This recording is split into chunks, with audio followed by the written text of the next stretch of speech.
Welcome back to Living Local on this Wellness Wednesday. Yoga comes in many different forms, from Ashtanga, power and hot yoga, to area and even goat yoga. The practice is more popular and unique than ever before. A local nonprofit is working to bring yoga to everyone who might benefit from its teachings and practices. Joining me in studio is Rebecca Sebastian and Ashley Ehrecke. They are co-founders of Quad Cities Yoga Foundation. Ladies, thank you so much for being here. Oh, thank you. So tell us a little bit about your guys' personal history with the practice of yoga, what attracted you to it? Well, I'll start. I've been practicing since I was 19 years old. I was born with a hip injury, and so I started to have pain when I was 19. So a doctor had told me I was going to have a hip replacement surgery, and somebody else said try yoga. So I tried yoga, and I haven't had pain for decades. Yeah. So it has been incredibly healing for you. It has, absolutely. Wow. Ashley, what about you?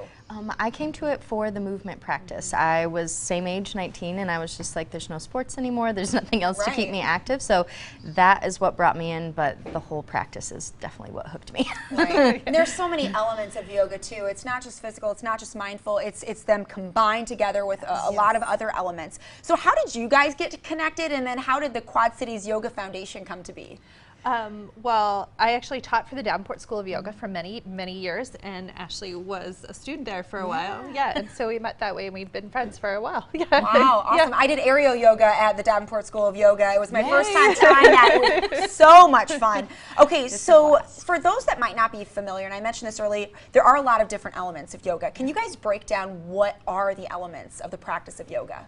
Ooh, that's a good question. Yeah, there's lots of elements. So I think what most people know is the movement practices, right? We know the moves or the postures, right? But there's also breath work, there's meditation, there's living principles, there's study of self and study of the texts of yoga, all in order to remember that you're perfect. Yeah. That is so wonderful. Yeah. Okay, and with all of those different elements come a lot of potential benefits. So let's talk about the physical benefits, because I know that's what attracted you both personally in the first place. So if someone starts practicing yoga, what are some potential health benefits that they may be able to get? So we could be looking at, a lot of people come to us for back pain. I would say that's the main thing that I hear. So just getting the benefits of moving and stretching the body daily. So many people take it for granted that we can move in so many different directions and keep ourselves from getting stiff and getting those kind of aches and pains in the same places. So I think that, and adding the breath work to it seems to be like the big added component. Usually in my chair yoga class, which is like 60 to 90-year-olds, they always say, well, I didn't know I wasn't breathing. Right. Or you don't know unless someone tells you, are you breathing?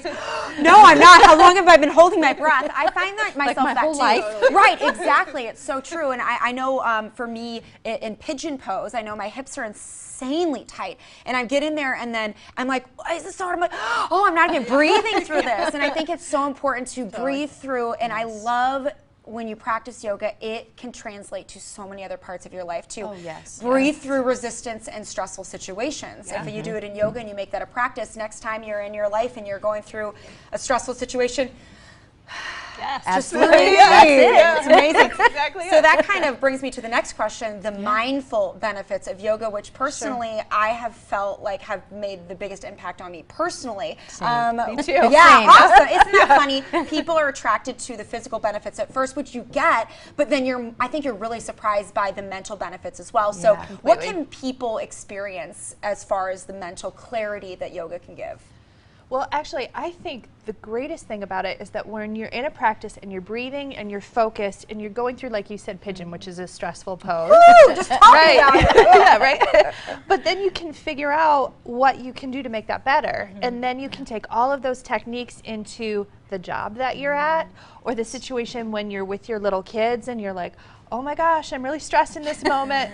Hold up, but I'm not breathing. And that just translates to a better mental state. So it just makes you, like sometimes on my Instagram page, I'll use the hashtag yoga makes you better at life. Yeah. Because you can take all those skills that you practice in your classes and utilize them in your daily life. Like, that's so important and transformative. That's so true. And I love that yoga is called a practice. It's not a sport. It's not technically, you know, it's not just an activity. It is a practice, and it can be applied to pretty much any arena of your life. And so we talked about so many different benefits, from mental to physical. What are some obstacles that you guys see that prevent people from trying or experiencing yoga? Money, access to studios, and that was a big reason for us coming and making the foundation. And also, people have this idea like, well, I can't put my leg behind my head, and I'm like, me neither, so it's okay. I can't do a headstand either. We can do yoga together and not have to do all the crazy things, but just being in your body, moving your body will help. Yeah. Transportation is an issue too. Yeah. Sometimes yoga studios are not at places near bus stops, or things where people don't have easy access to all of the stuff that some of us take for granted. So I think that's another obstacle too, is that the spaces aren't necessarily welcoming for everybody, and they're not easy to get to for everybody. So yeah, those are some of the reasons we started the foundation. We wanted to take that step forward to meet the communities that we feel like could benefit from yoga. So in what ways is the Quad Cities Yoga Foundation making yoga more accessible to those people that may encounter those obstacles? So we're going to go to them. That's what we want to do. We have great teachers working with us. We are going to be in schools and classrooms. We have found some community partners. We have people who are meeting people who are coming out of jail and rehab, who are coming out of difficult situations. If they're in like a halfway house or something like that, we want to meet them in their place, so they don't have to come to us or to a studio. That's incredible that you guys are breaking up those barriers and allowing more access that way. You guys have an upcoming fundraiser, actually, so tell us more about that. Go ahead. Okay. Actually, it's this weekend at the Davenport School of Yoga. The owner has been really supportive. Actually, we've had a lot of awesome support from all the yoga people in this area. It's been wonderful. There's a great yoga community here. It is. So they've been so supportive of us. But our new one is the Davenport School of Yoga this Saturday from 5 to 7 p.m. and we'll be just hosting a fundraiser. We'll have Rule and Rule is sponsoring our food and our drinks, and so we'll have food and drinks, and we're going to be pitching to see if people will give us money for our awesome mission to bring yoga that next step forward to people who don't have access. Ladies, in addition to attending that fundraiser this Saturday at Davenport School of Yoga, are there any other ways that people can get plugged into your foundation? Check out our website. Yes, come to our website. QCYogaFoundation.com, and you'll hear all of our information about our mission and our vision statements and how you can get involved, especially if you're a yoga teacher and you want to do this work. Find us. We want to talk to you.